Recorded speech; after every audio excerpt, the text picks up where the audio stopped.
बिहार चुनाव में एनडीए की आंधी चली है। एनडीए ने 200 से ज्यादा सीटों पर जीत दर्ज की है।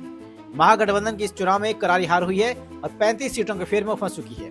यहाँ भी कांग्रेस सिर्फ 6 सीटों पर ही जीत पाई है, जबकि वीआईपी का खाता तक नहीं खुला है और आरजेडी सबसे ज्यादा सीटों पर चुनाव लड़ने के बाद भी 25 सीटों पर ही जीत पाई है।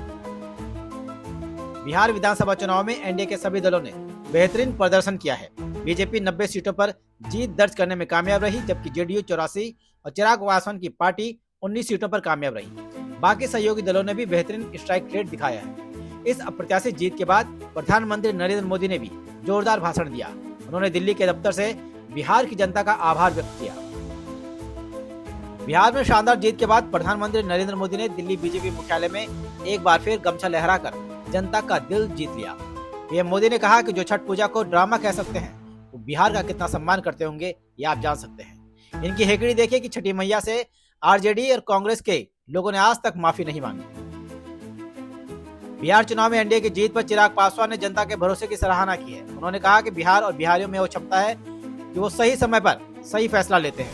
एनडीए को प्रचंड जीत देकर बिहार में डबल इंजन की सरकार को मजबूती देकर उन्होंने बिहार के विकास की राह पर गति देने का फैसला किया है। बिहार विधानसभा चुनाव के नतीजों पर बीजेपी नेता और रक्षा मंत्री राजनाथ सिंह ने कहा कि यह जीत ऐतिहासिक है और एनडीए की जीत का सुनहरा अध्याय लिख रहा है। उन्होंने कहा कि इस चुनाव में बीजेपी और जेडीयू की जोड़ी ने ऐतिहासिक जीत हासिल की है। बिहार चुनाव परिणामों के बीच आप नेता संजय सिंह ने अपना 11 अक्टूबर का एक बयान साझा किया है। उन्होंने आरोप लगाया कि सभी उम्मीदवारों ने चुनाव लड़ने की औपचारिकता पूरी की है, जबकि असली जीत का प्रमाण पत्र प्रधानमंत्री मोदी को ज्ञानेश कुमार ने पहले ही सौंप दिया था। कार्यकर्ताओं को संबोधित करते हुए प्रधानमंत्री नरेंद्र मोदी ने कहा कि जब मैं बिहार चुनाव में जंगल राज और कट्टा सरकार की बात करता था तो आरजेडी ने कोई आपत्ति नहीं जताई, लेकिन इससे कांग्रेस के लोगों को ठेस पहुंची। आज मैं फिर से दोहराना चाहता हूं कि कट्टा सरकार बिहार में कभी वापस नहीं आएगी। बिहार के लोगों ने विकसित बिहार के लिए वोट दिया है। प्रधानमंत्री नरेंद्र मोदी ने अपने संबोधन में कहा कि नीतीश जी ने शानदार नेतृत्व दिया। बीजेपी के सीनियर नेताओं ने लगातार मेहनत की। जीतन राम मांझी, कुशवाहा जी, चिराग जी ने बहुत बेहतरीन लीडरशिप दिखाई। एनडीए के कार्यकर्ताओं ने भी बूथ लेवल पर तालमेल का अद्भुत प्रदर्शन किया। मैं देश भर के भाजपा कार्यकर्ताओं का हृदय से अभिनंदन करता हूं। प्रशांत किशोर की नई राजनीतिक पार्टी जनसुराज भले ही राज्य स्तर पर वोट शेयर मामले में सीपीआई एमएल को पीछे छोड़ने में सफल रही हो, वहीं वह जिन 238 सीटों पर चुनाव लड़ी उनमें से 68 सीटों पर नोटा से भी पीछे रह गई। बिहार विधानसभा चुनाव में महागठबंधन के खराब प्रदर्शन को देखते हुए भाजपा ने राहुल गांधी पर निशाना साधा है। अमित मालवीय ने राहुल गांधी के लगातार चुनावी हार पर कटाक्ष करते हुए कहा, अगर हारने का कोई अवार्ड होता तो वे ही जीतते। बिहार चुनाव में भारतीय जनता पार्टी और जनता दल यूनाइटेड ने जबरदस्त प्रदर्शन करते हुए महागठबंधन को धूल चटा दी है। नेता प्रतिपक्ष और राष्ट्रीय जनता दल के तेजस्वी यादव को राघोपुर सीट पर जीतने के लिए खासी मशक्कत का सामना करना पड़ा। उन्होंने अपने नजदीकी प्रतिद्वंदी बीजेपी प्रत्याशी सतीश कुमार को 17,866 मतों से हराया।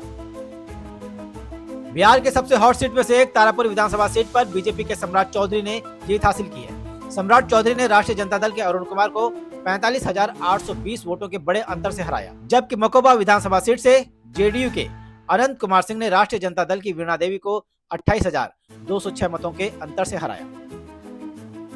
दरभंगा जिले की अलीनगर विधानसभा सीट से एनडीए समर्थित भारतीय जनता पार्टी के उम्मीदवार मैथिली ठाकुर ने राष्ट्रीय जनता दल के उम्मीदवार विनोद मिश्रा को 11,000 मतों से हराया। रजौली विधानसभा सीट पर लोक जनशक्ति पार्टी के विमल राजवंशी ने कड़े मुकाबले में आरजेडी की पिंकी भारती को 3,762 वोटों से हराया। नवादा की सीट पर जेडीयू की विभा देवी ने आरजेडी के कौशल यादव को 16,426 वोट से मात दी, जबकि वारसलीगंज विधानसभा सीट पर बीजेपी की अरुणा देवी ने आरजेडी की अनीता को 4,457 वोटों से मात दी। अरुणा देवी ने साल 2020 में ये सीट जीती थी। कल्याणपुर विधानसभा सीट से जेडीयू के महेश्वर हजारी ने अपने निकटतम प्रतिद्वंदी सीपीआई एमएल के रंजीत कुमार राम को 38,586 वोटों से हराया, जबकि दरभंगा से बीजेपी के संजय सरावगी ने विकासशील इंसान पार्टी के उमेश साहनी को 24,593 वोटों से हराया। राजनगर सीट पर बीजेपी के सुजीत कुमार ने राष्ट्रीय जनता दल के विष्णुदेव मोची को 42,185 मतों से हराया और बगहा से बीजेपी के राम सिंह भी जीत गए। उन्होंने अपने निकटतम प्रतिद्वंदी कांग्रेस के जयेश मंगलम सिंह को 6,313 मतों से हराया।